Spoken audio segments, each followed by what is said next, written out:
Hey everyone, कैसे हैं आप सब? This is Prem. Welcome to another important video from educational hikes. आज के इस वीडियो में क्लास 10th के इंग्लिश के एग्जाम में आने वाले अनसीन पैसेजेस को कैसे सॉल्व करते हैं, इसके पीछे का मैजिक जान रहे होंगे। लिटरली इस वीडियो के लास्ट तक जो रह गया, मैं प्रॉमिस कर सकता हूं कि अनसीन पैसेजेस में फुल मार्क्स कैसे लाना है ना, इसके पीछे का रहस्य जान जाओगे। मैं ये नहीं बोल रहा कि this is the only video that you should watch for unseen passages. इसके पीछे भी कुछ चीजें हैं जो आपको जान लेनी चाहिए ताकि अनसीन पैसेजेस का एक नंबर भी ना कटे। वो हम इस वीडियो में डिस्कस करेंगे। बिना तुम्हारा ज्यादा समय बर्बाद किए चलो सीधा वीडियो में चलते हैं और आपको दिखाते हैं कुछ काम की चीजें, क्लास 10th के अनसीन पैसेजेस के सॉल्व करने के पीछे का क्या रहस्य है। चलो, thank God. Hi, welcome to the computer screen. सबसे पहले हम टाइपोलॉजी ऑफ क्वेश्चंस देखेंगे। आप क्लास 10th में हो, 2023 में बोर्ड एग्जाम देने जा रहे हो। इस बार इंग्लिश के एग्जाम में, किस एग्जाम में? इंग्लिश के एग्जाम में जितने भी अनसीन पैसेजेस पूछे जाने वाले हैं, इसमें किस तरीके के क्वेश्चंस देखने को मिलेंगे आपको, हमने पहले आपके लिए शॉर्ट आउट कर लिया है। आपका काम आसान हो गया, आपको पता है कि इसी तरीके के क्वेश्चंस पूछे जाएंगे। अब भाई इन क्वेश्चंस का प्रैक्टिस भी हम इस वीडियो में करेंगे और छोटा छोटा ट्रिक भी बताएंगे कि भाई आप अनसीन पैसेजेस को कैसे कर सकते हो। तो सबसे पहले typology of questions. Number 1, why questions. देखो, इस बार अनसीन पैसेजेस के लेटेस्ट सैंपल पेपर को जब हमने खंगाला ना, तो हमें क्लियरली देखने को मिला कि बहुत सारे ऐसे क्वेश्चंस हैं जिसमें हमें रीजन पूछा गया है। मैं आपको लाइव प्रूफ दिखाता हूं। ये हमारे सामने इंग्लिश का सैंपल पेपर ओपन हो चुका है और ये अनसीन पैसेज वाला ही सेक्शन है, ठीक है। और मैं आपको दिखाता हूं कि भाई कितने सारे रीजन वाले क्वेश्चंस पूछे गए हैं, वाई वाले क्वेश्चंस पूछे गए हैं। देखो, सबसे पहला तो यही है, हमारा नंबर 1 क्वेश्चन रीजन वाला क्वेश्चन है, वाई करके पूछा गया है, ठीक है। और आगे बढ़ते हैं, आपको दिखाते हैं और किस में रीजन पूछा गया है। देखो, इसमें भी आपको रीजन पूछा गया है। नंबर 4th क्वेश्चन, इसमें भी रीजन दिया है, ओपिनियन बताना है, मतलब ये भी हमारा वाई टाइप ऑफ क्वेश्चन हुआ, ठीक है। इन क्वेश्चंस को कैसे सॉल्व करते हैं मैं ये सब बताने वाला हूं। अभी आपको ये देखो कि भाई सचमुच ऐसे क्वेश्चंस पूछे जा रहे हैं कि नहीं। देखो, यहां भी रीजन वाला क्वेश्चन है, ठीक है। केवल पैराग्राफ नंबर 1 में नहीं बात कर रहा मैं, देखो यहां पर भी रीजन वाले क्वेश्चंस हैं, सेलेक्ट द रीजन, ठीक है। तो बहुत सारे रीजन वाले क्वेश्चंस इस बार के अनसीन पैसेजेस में आपसे पूछे गए। देखो, पैसेज नंबर 2 भी मैं आपको दिखा देता हूं, पहला ही क्वेश्चन है, रीजन वाला क्वेश्चन है, ठीक है। आगे भी देख लो, इसमें और भी बहुत सारे रीजन वाले क्वेश्चंस आपको देखने को मिलेंगे, ठीक है। जैसे देखो, नीचे आते हैं हम, नीचे आते हैं, आप देख सकते हो यहां पर, आप यहां पर देख सकते हो, फिर से हमें एक रीजन वाला क्वेश्चन देखने को मिला। तो सबसे पहले वाई क्वेश्चंस को कैसे सॉल्व करोगे भाई? उन क्वेश्चन जिसमें आपसे रीजन पूछा रहे, इनको कैसे सॉल्व करना है। नंबर 2, एनालॉजी वाले क्वेश्चंस आते हैं, मैं आपको पेपर पे ही दिखा देता हूं। ये है हमारा अनसीन पैसेज और आप देख सकते हो क्वेश्चन नंबर 2 जो है, ये हमारा एनालॉजी का क्वेश्चन है, मतलब अनसीन पैसेज से कोई लेना देना नहीं है।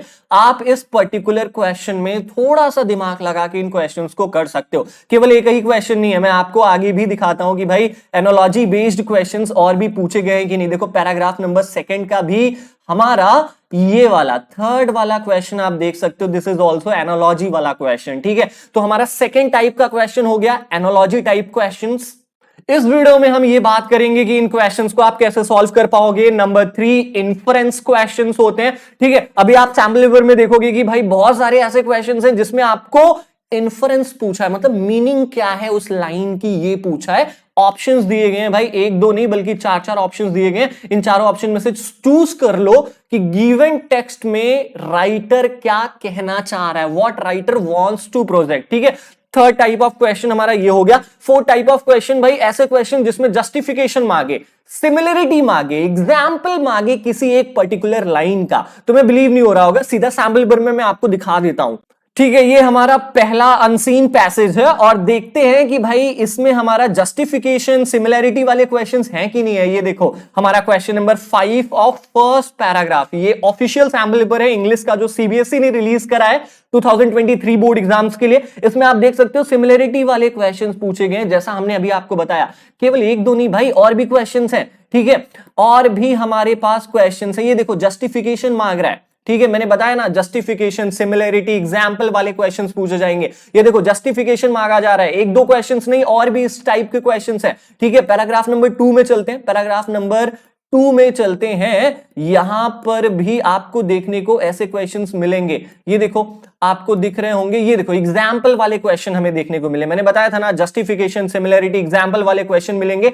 आपको कोई लाइन दे दी रहेगी, कोई फ्रेज दे दिया रहेगा, उससे आपका जस्टिफिकेशन मांगेगा, आपका एग्जाम्पल मांगेगा, या आप सिमिलरिटी बताओ उन दोनों के बीच में। तो इस तरीके के क्वेश्चन इस बार के एग्जाम में देखने को मिलेंगे।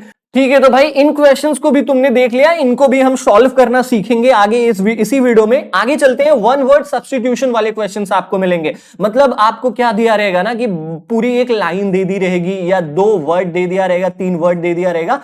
इन 3 वर्ड के बदले सिमिलर मीनिंग में आप कौन सा वर्ड लिख सकते हो, ऐसे क्वेश्चंस को हम वन वर्ड सब्स्टिट्यूशन कहते हैं। ठीक है, तो भाई इस तरीके के क्वेश्चन इस बार के पैसेज में पूछे गए हैं। मैं आपको अभी जब कराऊंगा क्वेश्चंस तो दिखाऊंगा। ठीक है, आगे एक तरीके का और क्वेश्चन है कंप्लीट द सेंटेंसेस वाले। मतलब आपको कुछ ऐसा क्वेश्चन दिया रहेगा कि भाई कुछ लाइन दे दी रहेगी, आगे ऐसे डैश रहेगा, आपको ये सेंटेंस कंप्लीट करना है। ठीक है, और भी किस तरीके के question, chart reading and title giving questions. चलो मैं सैंपल पेपर में दिखाता हूं ऐसे क्वेश्चंस कहां मिलेंगे आपको। ओके, तो ये हमने अनसीन पैसेज का सेकंड वाला क्वेश्चंस ओपन करा हुआ है, और आप देख सकते हो यहां पर जो क्वेश्चन नंबर 5 आप देख पा रहे हो, ये चार्ट रीडिंग का क्वेश्चन है। ठीक है, इसमें आपको चार्ट रीड करना है और करेक्ट ऑप्शन चूज करना है। ठीक है, ऐसे ही टाइटल गिविंग क्वेश्चंस भी होते हैं, आप देख सकते हो यहां पर नंबर 10 वाला सेकंड पैसेज का 10th क्वेश्चन है। ठीक है, यहां पर आपसे टाइटल पूछ रहा है पैराग्राफ 1, 2 और 3 का।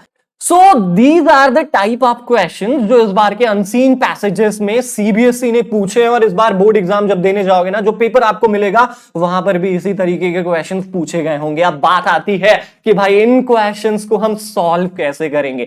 छोटे छोटे ट्रिक्स हैं, लॉजिक है, मेरे अपने लॉजिक हैं जो मैं अप्लाई करता हूं अनसीन पैसेजेस के क्वेश्चंस को करने के लिए। भाई इस वीडियो में लास्ट तक बने रहो, मैं तुमको सिखा देने वाला हूं कि एक नंबर भी तुम्हारा अनसीन पैसेज में नहीं कटेगा। चलो सीधा सैंपल पेपर के क्वेश्चंस पे ले चलते हैं और आपको सिखाते हैं कि इन क्वेश्चंस को आप कैसे करोगे। नाउ अब हम अनसीन पैसेजेस पर latest type of questions practice कर रहे होंगे। इसके लिए हमने इंग्लिश का सैंपल क्वेश्चन पेपर पिक किया है, जो सीबीएसई बोर्ड ने 2023 एग्जाम के लिए रिलीज किया है कि भाई इस तरीके के क्वेश्चन बोर्ड एग्जाम में आएंगे। तो भाई जितने भी अनसीन पैसेजेस के क्वेश्चंस हैं, मैंने आपको अभी टाइपोलॉजी ऑफ क्वेश्चन बताया कि इस तरीके के क्वेश्चन एग्जाम में पूछे जाएंगे इस बार के अनसीन पैसेज में। इन पैसेजेस को करने के पीछे का जो ट्रिक है, छोटे छोटे ट्रिक्स हैं, वो हम इन क्वेश्चंस को करते हुए सीखेंगे। साथ साथ में आप कैसे लॉजिकल क्वेश्चंस को करोगे ना, वो भी मैं आपको दिखाने वाला हूं। ठीक है, तो लेट्स गेट स्टार्टेड बिना बहुत ज्यादा समय बर्बाद किए हुए। सबसे पहले क्वेश्चन नंबर 1 यानी फर्स्ट पैसेज पढ़ेंगे। ये 10 मार्क्स का है। 2 बहुत ही बेसिक ट्रिक बता देता हूं किसी भी अनसीन पैसेज को सॉल्व करने के पहले ना, ये ट्रिक्स मेरा याद रखना। क्लास 10th का अनसीन पैसेज कर रहे हो तो याद रखना, ये पैसेजेस 70-30 रेशियो में होते हैं। 70% क्वेश्चंस इन पैसेजेस में मिल जाएंगे इनके आंसर। ठीक है, लेकिन रिमेनिंग 30% क्वेश्चंस के जो आंसर हैं वो पैसेज में ढूंढोगे तो नहीं मिलेंगे। इन क्वेश्चंस को कैसे करोगे, अपने दिमाग से करो। इन्हीं क्वेश्चंस को हम लॉजिकल क्वेश्चंस कहते हैं। थोड़ा सा दिमाग लगाओगे ये क्वेश्चन सॉल्व हो जाएंगे। ठीक है, दूसरा छोटा सा बेसिक सा ट्रिक ये है कि भाई पहले हम कहते थे कि पहले क्वेश्चन पढ़ो देन पैसेज पढ़ो, बट नाउ अब ये अनसीन पैसेजेस के क्वेश्चंस मल्टीपल चॉइस हैं। तो आपको क्या करना है, now read passage first, read passage first. याद रखना, सबसे पहले आपको पैसेज पढ़ना है, फिर जाके क्वेश्चंस पढ़ना है। ठीक है, तो इन्हीं दोनों बेसिक ट्रिक्स का यूज करके हम इन क्वेश्चंस को सॉल्व कर रहे हैं। चलो, तो सबसे पहले क्या करेंगे कि भाई इन पैसेजेस को पढ़ेंगे, और ऐसा नहीं है लाइन बाय लाइन पढ़ेंगे, इनका मतलब समझते चलते हैं। ठीक है, तो चलो स्टार्ट करते हैं पहले पैराग्राफ से। Mountains have always been held in great awe by mankind. मतलब माउंटेन्स जो होते हैं ना, वो हमेशा चैलेंज करते हैं ह्यूमंस को। ठीक है, they have been challenge to humans. ऑ का मतलब क्या होता है, फीलिंग ऑफ फियर, मतलब हमेशा डराते हैं माउंटेन्स इंसानों को। Those brave among us have always wanted to conquer them। जो इंसान काफी ब्रेव होता है वो इन पहाड़ों पर चढ़ना चाहता है। ठीक है, you see the more incredible the mountains the greater the thrill। जितने बड़े माउंटेन्स होंगे उतना ज्यादा मजा आएगा उन्हें चढ़ने में। ठीक है, a challenge to the bravery of human race। Climbing mountains is an experience जो कि शब्दों में बयां नहीं किया जा सकता है। You are in beautiful environment. जब तुम पहाड़ चढ़ रहे होगे बहुत ही सुंदर माहौल होगा, और जब तुम टॉप पर पहुंच जाओगे तो तुम्हें बहुत अच्छा महसूस होगा, बहुत इनक्रेडिबल महसूस होगा। But you always have to climb down. और उसके बाद जब तुम नीचे उतरने लगोगे वही वो समय होता है जहां पर बहुत ज्यादा एक्सीडेंट्स होते हैं। क्यों? क्योंकि भाई लोग पहाड़ चढ़कर थक गए होते हैं, उतरते टाइम वो थके हुए होते हैं, अंधेरा भी होता है, बहुत मुश्किल हो जाता है पहाड़ से उतरना। So mountain climbing is undoubtedly one of the most popular adventure sports along with being challenging and risky for the climber. तो ये जो माउंटेन क्लाइंबिंग का स्पोर्ट है ये एक एडवेंचरस स्पोर्ट है जो पहाड़ पर चढ़ता है उनके लिए काफी चैलेंजिंग होता है और काफी रिस्की भी होता है। ठीक है, तो पहला पैराग्राफ पढ़ने के बाद हमें ये लगा कि भाई जो माउंटेन क्लाइंबिंग का स्पोर्ट है ना ये काफी चैलेंजिंग है, काफी डर भरा हुआ है। ठीक है, मतलब जो भी पहाड़ पर चढ़ता है वो बहुत ब्रेव होता है, बहुत हिम्मती होता है, ये हमें पहले पैराग्राफ से पता चला। ठीक है, बहुत कम टाइम लग रहा है। ठीक है, 10 मिनट में हम इस पैसेज को कर लेंगे, बस मेरे साथ बने रहो। कैसे करना है मैं बताता चलता हूं। ठीक है, पैराग्राफ नंबर 2 के भी लाइन बाय लाइन को नहीं पढ़ेंगे, बस इसका मतलब जानने की कोशिश करते हैं। तो कह रहा है कि भाई विदाउट एनी परसीव्ड रिस्क, मतलब बिना रिस्क लिए तुम्हें वो सिग्निफिकेंट फीलिंग नहीं आ पाएगी कि हाँ हमने कुछ किया है। ठीक है, अच्छा आगे कि we have to bear in mind that mountaineering is not the sport that can be embarrassed without preparation. तुम्हें ये दिमाग में रखना है कि माउंटेनियरिंग कोई ऐसा खेल नहीं है जो बिना प्रिपरेशन के किया जा सके। तुम्हें प्रिपरेशन करना बहुत जरूरी है पहाड़ चढ़ने के पहले। द इंथुसियास्ट, मतलब जो अंदर से इच्छा जगती है कि मुझे पहाड़ चढ़ना है, ये तुम्हारे अंदर होनी चाहिए। विलिंगनेस होनी चाहिए, हार्डशिप और रिस्क लो मतलब ले सको तुम पहाड़ चढ़ते टाइम। तो ये सारी क्वालिटीज हैं जो तुम्हारे अंदर होनी चाहिए अगर तुम पहाड़ चढ़ते हो तो। ठीक है, they should always know how to handle the mountaineering equipment. तुम्हें ये भी पता होना चाहिए कि जो पहाड़ चढ़ने के लिए जितने भी इक्विपमेंट्स यूज होते हैं उनको कैसे यूज करोगे। उसके बाद ये सब के बाद फिर आती है हमारी पेनेंस ऑफ रिगोरस ट्रेनिंग, यानी ट्रेनिंग में जो दुख होता है, जो तकलीफ होती है वो आता है। क्योंकि भाई ट्रेनिंग करना बहुत जरूरी है। क्यों जरूरी है? क्योंकि this could be very well be the life line up there. क्योंकि जब भी तुम पहाड़ चढ़ोगे ना, यही ट्रेनिंग में सिखाई गई चीजें तुम्हें काम में आएंगी और यही चीजें होती हैं जो तुम्हें सरवाइव करने में मदद करती हैं, जिंदा रहने में मदद करती हैं। ठीक है, और आगे कह रहा है कि भाई there are numerous institutes in India and abroad that offer such training. मतलब भारत में भी माउंटेनियरिंग के बहुत सारे इंस्टीट्यूट्स हैं जो आपको माउंटेनियरिंग पढ़ाते हैं, कैसे ट्रेनिंग कराते हैं। ठीक है, 3rd पैराग्राफ पर चलते हैं, लाइन बाय लाइन नहीं पढ़ रहे हैं, मतलब समझ रहे हैं। माउंटेन क्लाइंबर्स जो होते हैं उनके बीच में एक दिक्कत आती है, unpredictable weather is what they fear the most. मतलब पहाड़ चढ़ते टाइम सबसे मुश्किल का काम होता है अनप्रिडिक्टेबल वेदर। मौसम खराब हो गया तो पहाड़ चढ़ना बहुत मुश्किल हो जाता है। देयर में भी सनशाइन, कभी कभी धूप खिलती है, कभी कभी बर्फबारी होने लगती है। जब बहुत ऊंचे पर हम चढ़ जाते हैं पहाड़ पर तो होता क्या है कि जो बर्फबारी होती है, स्नो होती है ना, वो डिसाइसिव फीचर, मतलब वो डिसाइड करती है कि जो लोग पहाड़ चढ़ रहे हैं उनको कैंप लगा के रुक जाना चाहिए या आगे बढ़ते रहना चाहिए। मतलब अगर तुम पहाड़ पर चढ़ गए और बर्फबारी हो रही है तो बर्फबारी हो रही है इसका मतलब जो पहाड़ चढ़ रहे हैं वो कैंप लगा के रुक जाएंगे। फिर जब बर्फबारी बंद हो जाएगी तब वो आगे चलेंगे। क्यों? क्योंकि जो बर्फ पड़ने के बाद आइसी सीट्स होती हैं, जो बर्फ की परत नीचे जमी रहती है ना, वो चलने में बहुत मुश्किल पैदा करती है। ठीक है, हमारा पैर भी उस बर्फ में धंस जाता है। तो भाई अगर बर्फ हो रहा है तो हम लोग क्या करते हैं, जो माउंटेन पहाड़ पर चढ़ते हैं वो कैंप लगा के रुक जाते हैं कहीं। बर्फबारी बंद हो जाएगी तब वो आगे चलते हैं। ठीक है, up there where the intention is to embarrass nature's wonder, one realizes that it cannot be done without facing its formidable glory। अगर तुम्हें पहाड़ चढ़ना है, पहाड़ के सुंदरता को देखना है, जानना है ना, तो भाई पहाड़ चढ़ने में जो मेहनत लगता है ना वो भी आपको पता होना चाहिए। A true mountaineer may challenge the mountain yet is always respectful to the powerful forces of the nature. कह रहा है कि भाई जो एक सच्चा माउंटेनर होता है ना वो क्या करता है, वो नेचर को, माउंटेन को चैलेंज करता है। मतलब उनके रास्ते में आने वाली कठिनाई को ओवरकम करके वो पहाड़ चढ़ता है, लेकिन फिर भी नेचर के पावरफुल फोर्सेस का वो रिस्पेक्ट करता है। मतलब अगर बर्फबारी हो रही है तो जो माउंटेनर है वो रुक जाता है, कहीं ऑक्सीजन लेवल कम हो रहा है तो जो माउंटेनर है वो रुक जाता है। ठीक है, मतलब ऐसा नहीं है भाई पहाड़ को हम ह्यूमंस चैलेंज तो करते हैं कि हाँ हम पहाड़ चढ़ जाएंगे, लेकिन हम नेचर की रिस्पेक्ट भी करते हैं कि भाई ऊपर वाले के सामने हमारा कुछ नहीं चलता। बर्फबारी हो रही है, तुम पहाड़ पर चढ़े जा रहे हो तो तुम्हारा ही नुकसान है। ठीक है, तो हम रिस्पेक्ट भी दिखाते हैं powerful forces of the nature को। ठीक है, तो ये 3rd पैराग्राफ भी हमने पढ़ लिया। आगे चलते हैं। देखो यार ये पढ़ने के पीछे का क्या कारण है ना, बहुत इंपॉर्टेंट है, मैं आपको आगे बताता हूं। पैराग्राफ नंबर 4 ये आखिरी पैराग्राफ है। Submitting mountains carries its own health risk. मतलब अगर तुम पहाड़ पर चढ़ रहे हो तो बहुत सारे हेल्थ रिस्क हो सकते हैं तुम्हें, जैसे ऑक्सीजन और एल्टीट्यूड सिकनेस। मतलब ये सारी बीमारियां हैं, ये सब बीमारियां जो तुम्हें हो सकती हैं अगर तुम पहाड़ चढ़ रहे हो तो। Yet the gratification mountaineers feel from mastering something that is so frightening urges them to undertake these endeavours. भाई इन सब परेशानियों के बाद भी जो फीलिंग पहाड़ चढ़ने के बाद माउंटेनर्स के अंदर आती है ना, यही वो मोटिवेशन होती है जो उन्हें बार बार पहाड़ चढ़ने पे मजबूर करती है। We may think that the mountaineers are fearless. हम सोचते होंगे जो पहाड़ चढ़ते हैं वो काफी फियरलेस होते हैं, वो काफी निडर होते हैं, लेकिन ऐसा नहीं है। क्यों नहीं है? क्योंकि देखो यहां पर आगे लिखा गया है कि नॉट एट ऑल। ऐसा नहीं है कि माउंटेनर्स को डर नहीं लगता। It's fear that keeps them so intrigued with such arduous journey. मतलब एक ऐसा डर रहता है उनके अंदर हमेशा कि हम मर जाएंगे, तो इसलिए वो बहुत ध्यान से पहाड़ चलते हैं। Impulse and brazenness can be deadly force. बताया जा रहा है कि भाई सनकपन जो होता है, पैनिकनेस जो होता है, जो तुरंत डिसीजन लेने वाला जो इंसान होता है ना, वो माउंटेन पहाड़ चढ़ते टाइम वो क्या हो सकता है, परेशानी में आ सकता है। इंसान का सबसे बड़ा दुश्मन होता है अगर तुम एक इंपल्स डिसीजन ले रहे हो, एक इंस्टेंट डिसीजन ले रहे हो। ठीक है, बचेंद्री पाल ने कहा है कि सबसे बड़ा रिस्क वो है जो रिस्क नहीं लेता। The biggest risk is to not to take the risk at all, remember that. तो ये था हमारा पैराग्राफ जो पूरा माउंटेनियरिंग के ऊपर था। ठीक है, हमने पैसेज पढ़ लिया, अब हम एक एक करके इन क्वेश्चंस को सॉल्व करेंगे।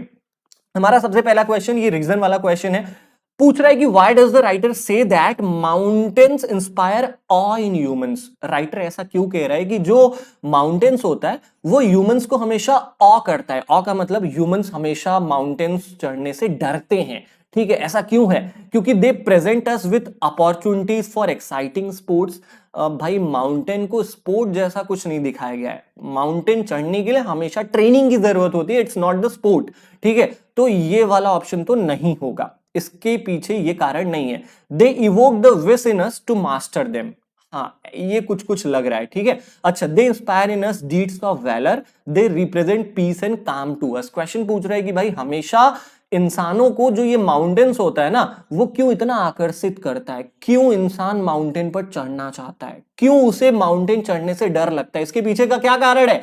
क्योंकि भाई माउंटेन्स जो होते हैं ना, वो हमेशा पहाड़ चढ़ने वाले के अंदर एक फीलिंग लाते हैं कि हाँ मैं पहाड़ चढ़ लूंगा तो मुझे बहुत अच्छा फील होगा। बस इस फीलिंग की वजह से लोग पहाड़ चढ़ते हैं। They evoke the wish in us to master them. ठीक है, तो this is the correct option. तो रीजन वाले क्वेश्चन में एक्चुअल पैराग्राफ पढ़ने के बाद जो तुम्हें कारण लगे वही इसका करेक्ट आंसर होगा। ओके, अब चलते हैं अपने सेकंड क्वेश्चन की तरफ। सेकंड क्वेश्चन हमसे क्या कह रहा है? ये लॉजिकल क्वेश्चन है, ये हमारे रिमेनिंग 30% में आता है। इसका आंसर तुम पैसेज में ढूंढोगे तो नहीं मिलेगा। क्या बोल रहा है कि भाई select the option that corresponds to the following relation. यहां पे एक रिलेशन दिया है, मोर इनक्रेडिबल और ग्रेटर, दोनों सिमिलर मीनिंग है। मोर इनक्रेडिबल का मतलब भी कुछ होता है ज्यादा, और ग्रेटर का मतलब भी होता है ज्यादा। तो दोनों क्या है? सिनोनिम लग रहे हैं ना, एक सिनोनिम लग रहे हैं ये दोनों, मतलब दोनों की मीनिंग बिल्कुल सेम है। तो आपसे पूछ रहा है कौन सा ऑप्शन ऐसा है जिसमें दोनों अंडरलाइन वर्ड की मीनिंग सेम है। चलो चेक करते हैं। हायर एंड लोअर, ये तो अपोजिट है, तो ये तो होगा नहीं। मोर और लेस, ये भी अपोजिट है, तो ये भी नहीं होगा। स्मॉलर और बिगर, ये भी अपोजिट है, तुम्हें पता है, तो ये भी नहीं होगा। तो हमारा बचा डी वाला ऑप्शन। देख रहे हो थोड़ा सा लॉजिक लगा के कैसे हमने इन क्वेश्चंस को कर लिया, बहुत आसान है और मजा भी आएगा करने में। ठीक है, नाउ क्वेश्चन नंबर थर्ड की तरफ चलते हैं। और ये वाला जो क्वेश्चन है ना, ये कैसा है? ये इन्फरेंस बेस्ड क्वेश्चन है, इन्फरेंस बेस्ड क्वेश्चन। अब देखो ऐसे क्वेश्चंस में क्या होता है ना, आपके सामने ऐसी कोई लाइन दे दी रहेगी, कोई वर्ड दे दिया रहेगा, और इस लाइन के पीछे जब ये राइटर लाइन लिख रहा था तो इसके पीछे इसका क्या मतलब था ये आपको जानना है, यही सेलेक्ट करना है। ठीक है, तो पहले लाइन पढ़ते हैं। So mountain climbing is undoubtedly one of the most popular adventure sport. कहा जा रहा है कि जो माउंटेन क्लाइंबिंग है बेशक बहुत ही पॉपुलर एडवेंचर स्पोर्ट है। अब इस लाइन को कहते हुए क्या दिखाया जा रहा है? डाउट दिखाया जा रहा है? नहीं भाई, सीधा लिखा है अनडाउटली, तो ये तो होगा नहीं। कॉशन मतलब क्या आपको कोई धमकी दी जा रही है, कोई चेतावनी दी जा रही है? बिल्कुल भी नहीं भाई, ये तो बस ये कहा जा रहा है कि जो माउंटेन है ना वो बेशक बहुत ही अच्छा एडवेंचर स्पोर्ट है।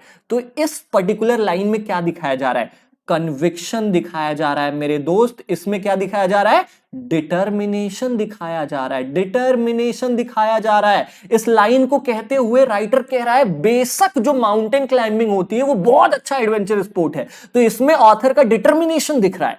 कन्विक्शन जिसको हम कहते हैं, डिनायल का मतलब होता है रिफ्यूज करना, तो यहां पर रिफ्यूजल टाइप का भी कुछ नहीं है, तो our correct option is third का करेक्ट ऑप्शन हो जाएगा हमारा कन्विक्शन। आई होप आपको समझ में आया होगा। चलते हैं अपने नेक्स्ट क्वेश्चन, क्वेश्चन नंबर 4 की तरफ। और जो हमारा नेक्स्ट क्वेश्चन है ना, ये रीजन वाला क्वेश्चन है। ठीक है, आपसे क्या बोल रहा है, complete the following with a phrase from paragraph number 1। मतलब आपको पैराग्राफ नंबर 1 से एक फ्रेज उठाना है। ठीक है, यहां पर आपको रीजन दिया गया है कि भाई best experienced rather than described, मतलब कुछ ऐसा एक्सपीरियंस करना जिसको डिस्क्राइब ना किया जा सके। ठीक है, अब इसका ओपिनियन तुम्हें ढूंढना है पैराग्राफ नंबर 1 में। कैसे ढूंढोगे, जब भी रीजन दिया रहे, ओपिनियन पूछे ना, तो रीजन का जो मतलब है कुछ ऐसा ही सिमिलर मीनिंग ओपिनियन में भी ढूंढो। ठीक है, तो पैराग्राफ नंबर 1 को देखते हैं। कहां है paragraph number 1, paragraph number 1, paragraph number 1, paragraph number 1 is here. चलो चेक करते हैं कहां है। ठीक है, क्लाइंबिंग माउंटेन, यहां पर देखो एक लाइन है कि भाई climbing mountain is an experience that is hard to put into words.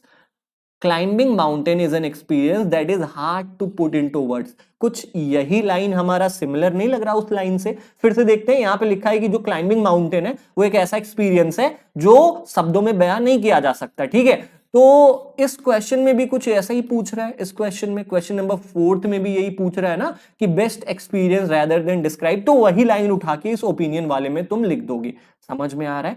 ठीक है, अच्छा आगे चलते हैं क्वेश्चन नंबर 5 की तरफ। क्वेश्चन नंबर 5 क्या कह रहा है, the writer compares training to penance in the line then comes the penance of the rigorous training. हमने ये लाइन पढ़ा था, मैंने आपको बताया था कि भाई माउंटेन क्लाइंबिंग करने के लिए क्या करनी पड़ेगी, ट्रेनिंग की पेनेंस सहनी पड़ेगी। मतलब ट्रेनिंग में काफी हार्डवर्क करना पड़ता है। पेनेंस का मतलब क्या होता है, पश्चाताप जिसको हम कहते हैं। मतलब कोई गलती करने के बाद खुद को जो हम दंड देते हैं, जो पनिशमेंट देते हैं, उसको हम पेनेंस कहते हैं। ठीक है, तो पनिशमेंट जैसा ही कुछ होता है ट्रेनिंग, उसमें भी मेहनत करनी होती है, उसमें भी मेहनत करनी होती है। तो आपसे पूछ रहा है state one point of similarity between training and penance. Training और पेनेंस के बीच में एक सिमिलरिटी बताओ। तो क्या होगा, both requires hard work, both requires proper planning, both requires proper planning and hard work. ठीक है, आपसे पूछ रहा है कि भाई साहब पेनेंस और ट्रेनिंग में क्या सिमिलरिटी है। ट्रेनिंग में भी मेहनत करनी पड़ती है, मतलब किसी चीज को पेनेंस, किसी चीज का पश्चाताप करने के लिए भी तुम्हें क्या करनी पड़ती है, प्रॉपर प्लानिंग और मेहनत करनी पड़ती है। तो ये सिमिलरिटी है। क्या सिमिलरिटी है, both requires proper planning and hard work. Fifth question भी हमने कर लिया। Now we will move to question number 6, और क्वेश्चन नंबर 6 हमारा रीजन वाला क्वेश्चन है। किस लाइन का रीजन बताना है, लाइन यहां पर दी गई है। मैंने बताया है जितने भी वाई टाइप क्वेश्चन होंगे, जितने भी रीजन वाले क्वेश्चन होंगे, एक लाइन दिया रहेगा, उसका रीजन आपको ढूंढना है। क्या है कि भाई mountaineering is not a sport that can be embarrassed without preparation. कहा जा रहा है कि माउंटेनियरिंग, पहाड़ चढ़ना, कोई एक ऐसा खेल नहीं है जो बिना प्रिपरेशन के किया जाए। ज्यादातर स्पोर्ट ऐसे होते हैं जो बिना प्रिपरेशन के भी तुम खेल सकते हो, लेकिन माउंटेनियरिंग ऐसा स्पोर्ट नहीं है जो बिना प्रिपरेशन के किया जाए। इसके पीछे क्या रीजन हो सकता है, ये रीजन हमें मिलेगा पैराग्राफ नंबर 2 में। चलो पैराग्राफ नंबर 2 पढ़ते हैं। पैराग्राफ नंबर 2 पढ़ेंगे हम, पैराग्राफ नंबर 2 पढ़ेंगे हम, पैराग्राफ नंबर 2 पढ़ेंगे हम। हाँ, now this is paragraph number 2। ठीक है, अभी हम देखते हैं लाइन क्या थी हमारी। लाइन कुछ हमारा ऐसा ही था कि जो माउंटेनियरिंग है वो कोई ऐसा स्पोर्ट नहीं है जो बिना प्रिपरेशन के की जाए। ऐसा क्यों कह रहा है, क्योंकि they should always know how to handle the mountaineering equipment. पहली चीज तो तुम्हें यह पता होनी चाहिए, बिना प्रिपरेशन के तुम्हें पता नहीं रहेगा कि माउंटेनियरिंग इक्विपमेंट का यूज कैसे करते हैं। ठीक है, तो प्रिपरेशन करने के पीछे एक कारण यह है कि भाई हमें यह पता चल सके कि जो पहाड़ चढ़ने में इक्विपमेंट यूज होते हैं वो कैसे यूज करते हैं। तो पहली चीज तो ये हो गई। दूसरा भी है, क्या है कि भाई without proper planning you can't do mountaineering. तो दो रीजन हो गए, पहला तो ये, दूसरा तुम अपने मन से बना के लिख सकते हो कि भाई without proper planning, without planning you can't do mountaineering. ठीक है, तो ये हमारा दो रीजन हो गए इस लाइन के पीछे। माउंटेनियरिंग एक स्पोर्ट नहीं है, मतलब एक ऐसा स्पोर्ट नहीं है जो बिना प्रिपरेशन के किया जाए। ठीक है, इसके पीछे का दो कारण, पहला, भाई क्योंकि बिना प्रिपरेशन के हमें ये नहीं पता चलेगा कि माउंटेनियरिंग इक्विपमेंट को कैसे यूज करते हैं, बिना प्रिपरेशन के हम प्लानिंग भी नहीं कर पाएंगे, और बिना प्लानिंग के पहाड़ चढ़ना मतलब अपनी मौत को दावत देना। तो ये दो रीजन हो गए, ठीक है। हमें पैराग्राफ दे दिया था कि भाई पैराग्राफ नंबर 2 में इसका आंसर मिलेगा, और हम फटाक से पैराग्राफ नंबर 2 में आके इसका आंसर हमने ढूंढ लिया। अब चलते हैं क्वेश्चन नंबर 7 की तरफ। क्वेश्चन नंबर 7 हमारा ये सब्जेक्टिव क्वेश्चन है, आपको इसमें आंसर लिखना है। पूछ रहा है what connect does the writer draw out between unpredictable weather and setting up of camps. अब देखो यहां से आपसे पूछ रहा है कि भाई अनप्रिडिक्टेबल वेदर और कैंप लगाने के बीच में क्या कनेक्शन है। कनेक्शन पता चलेगा पैराग्राफ नंबर 3 में। तो पैराग्राफ नंबर 3 ओपन करते हैं फटाफट हम। पैराग्राफ नंबर 3 ओपन करते हैं फटाफट हम। पैराग्राफ नंबर 3 इज हियर, ठीक है। अच्छा, हमें क्या ढूंढना है? हमें ये ढूंढना है is always respectful mountain climbing, हाँ, अनप्रिडिक्टेबल वेदर और कैंप लगाने के बीच में क्या कनेक्शन है। तो मैं आपको बताऊं, यहां पर साफ साफ लिखा गया है कि एट हायर एल्टीट्यूड्स स्नो, मतलब बर्फबारी एक ऐसी चीज है जो डिसाइसिव रोल प्ले करती है। मतलब अगर बर्फबारी हो रही है तो हम कैंप लगाएंगे, बर्फबारी नहीं हो रही है तो अनप्रेडिक्टेबल वेदर नहीं है, इसका मतलब हम आगे चलते रहेंगे, ठीक है। तो स्नोफॉल, ये स्नोफॉल ही वो कनेक्शन है। आगे इसका क्वेश्चन का आंसर देते हैं हम। इस क्वेश्चन का आंसर देते हैं। क्वेश्चन नंबर 7 का क्या कनेक्शन है? Snow, snow is the connection. जब बर्फबारी पड़ती है तो हमें कैंप लगाना है, बर्फबारी नहीं पड़ती तो हम आगे बढ़ते रहेंगे, कैंप नहीं लगाएंगे। तो अनप्रिडिक्टेबल वेदर और कैंप लगाने के बीच में क्या है? स्नो है। स्नो पड़ेगा तभी हम कैंप लगाएंगे, स्नो नहीं पड़ेगा तो हम कैंप नहीं लगाएंगे, ठीक है। Now we will move to question number 8 now, ठीक है। क्वेश्चन नंबर 8 हमारा किस तरीके का क्वेश्चन है? ये हमारा सेलेक्ट द रीजन वाले क्वेश्चन है, ठीक है। आपको यहां पर एक लाइन दी गई है, इसके पीछे का क्या कारण है वो आपसे पूछ रहा है। अ true mountaineer may challenge the mountain yet is always respectful to the powerful forces of the nature। हमने आपको ये बहुत ही एक्सप्लेन करके पढ़ाया कि जो एक सच्चा माउंटेनर होता है ना, वो हमेशा माउंटेन को चैलेंज करेगा, मतलब हमेशा पहाड़ पर चढ़ना चाहेगा, लेकिन इसके साथ साथ वो नेचर के पावरफुल फोर्सेस की रिस्पेक्ट भी करेगा। ऐसा नहीं है कि ऑक्सीजन लेवल पहाड़ पर कम है और हम पहाड़ चढ़े जा रहे हैं, चढ़े जा रहे हैं, मर जाओगे भाई, शहीद हो जाओगे, न करना ऐसा, ठीक है। तो इसके पीछे का रीजन क्या है? सर्वाइवल है, मतलब तुम्हें जिंदा रहने के लिए जो नेचर के पावरफुल फोर्सेस हैं इनको रिस्पेक्ट करना पड़ेगा।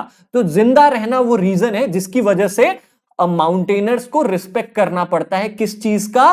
Powerful forces of nature. Powerful forces of nature का क्या हो गया? जैसे स्नोफॉल, ये क्या है? ये पावरफुल फोर्स ऑफ नेचर ही तो है ना, जो माउंटेनर्स को रोकता है। ऑक्सीजन लेवल कम हो जाना, ऑक्सीजन, नो ऑक्सीजन जिसको हम कहते हैं, पहाड़ पर क्या होता है? ऑक्सीजन कम हो जाता है, ठीक है।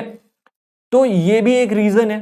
तो हम यही आपको यहां पर बताना चाह रहे थे कि इस लाइन के पीछे का जो रीजन है वो है सर्वाइवल, मतलब जिंदा रहने के लिए हम माउंटेनर्स क्या करते हैं? रिस्पेक्ट करते हैं नेचर के पावरफुल फोर्सेस की, ठीक है। समझ में आ रहा है? बिल्कुल समझ में आ गया होगा। अब चलते हैं क्वेश्चन नंबर 9 की तरफ। ये जस्टिफिकेशन का क्वेश्चन है। यहां पर लाइन दी गई है और आपको ये लाइन जस्टिफाई करना है कि ये लाइन कैसे सही है।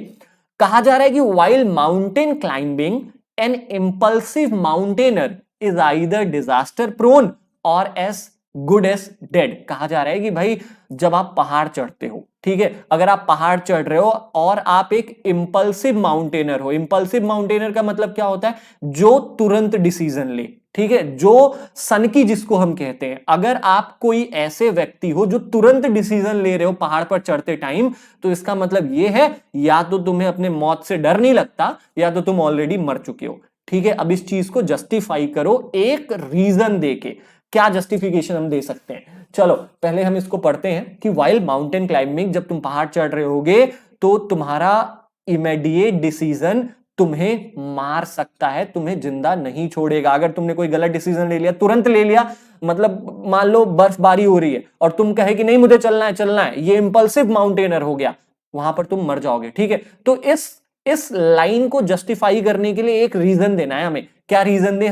हम ये लिख सकते हैं कि भाई without proper planning, without proper planning, without proper planning we can't we can't survive, we can't survive on mountains. ठीक है, ऐसा नहीं है कि हम तुरंत डिसीजन ले रहे हैं, आपको प्रॉपर प्लानिंग करना पड़ेगा, तभी हम माउंटेन्स पर सरवाइव कर सकते हैं। तो ये लाइन हमारा सही जस्टिफिकेशन हुआ। अच्छा, चलते हैं अपने आखिरी क्वेश्चन पर। In evaluate the inappropriate reason for the feeling of acceleration on reaching the summit that the mountain climbers experience. ठीक है, अब आपसे पूछ रहा है कि भाई इन चारों में से कौन सा इनअप्रोप्रिएट रीजन है, मतलब कौन सा फालतू सा रीजन है जिसकी वजह से माउंटेन्स पर इंसान चढ़ते हैं। मतलब सबसे फालतू रीजन क्या है? सबसे पहला, achievement of seemingly impossible feet, मतलब कोई मान लो माउंट एवरेस्ट चढ़ गया, ठीक है, उस पे चढ़ने के बाद जो अचीवमेंट आती है वो पाना, क्या ये फालतू रीजन है? नहीं, ये बिल्कुल सही रीजन है पहाड़ चढ़ने का। दूसरा, पहाड़ चढ़ने पे हमें बहुत दूर तक चीजें दिखाई देती हैं, हाँ ये भी एक रीजन है पहाड़ चढ़ने का, ये अप्रोप्रिएट रीजन है, ये इनअप्रोप्रिएट रीजन नहीं है। Application of inculcate survival instinct, मतलब ट्रेनिंग के टाइम जिंदा रहने की जो ट्रिक्स बताई जाती हैं वो हम पहाड़ चढ़ते टाइम अप्लाई करते हैं, ये भी एक कारण है पहाड़ चढ़ने का। ठीक है, क्या कारण नहीं है वो आपसे पूछ रहा है, तो बचा हमारा डी वाला, opportunity to use sophisticated mountaineering equipment. यहां पर कहा जा रहा है कि भाई पहाड़ चढ़ने के लिए जो सामान इस्तेमाल होता है वो यूज करने के लिए कोई पहाड़ चढ़ता है, ये सबसे फालतू रीजन है। ये तो बिल्कुल ऐसा ही हुआ ना कि क्रिकेट खेलने के लिए नहीं, बल्कि मैं बैट पकड़ने के लिए क्रिकेट खेलता हूं, ऐसा कभी होता है क्या? ऐसा नहीं होता ना। तो डी वाला हमारा बिल्कुल फालतू सा रीजन है। So we have done with the paragraph number 1। आपने देखा पैराग्राफ नंबर 1 को थोड़े ट्रिक्स, थोड़े लॉजिक के साथ हमने कर लिया है, बहुत ही आसान था। ठीक है, मैंने type of question paragraph number 2 के लिए भी बताए हैं, ये पैराग्राफ नंबर 2 है, आप देख सकते हो, दैट इज फैक्चुअल पैसेज। ठीक है, ये हमारा फैक्चुअल पैसेज है पैराग्राफ नंबर 2। अब इस पैराग्राफ नंबर 2 में भी बिल्कुल उसी टाइप ऑफ क्वेश्चंस है जैसे मैंने आपको बताया था, बिल्कुल ऐसे ही करोगे जैसे मैंने पैराग्राफ नंबर 1 में किया। Now it's your turn. अब ये क्या करना है आपको, जिन ट्रिक्स का यूज करके मैंने पैराग्राफ नंबर 1 को किया ना, बिल्कुल इन्हीं ट्रिक्स को यूज करके आप पैराग्राफ नंबर 2 को अपने आप से करोगे। ठीक है, और करने के बाद भाई अगर if you have done it with using my tricks ना, तो कमेंट सेक्शन में कमेंट कर देना। So this is all about my side. I hope you have loved this video. Unseen passages के इस ट्रिक्स को अप्लाई करोगे आप आने वाले बोर्ड एग्जाम में। ठीक है, मिलते हैं एक और धमाकेदार वीडियो के साथ, तब तक ख्याल रखिए अपना, अपनों का।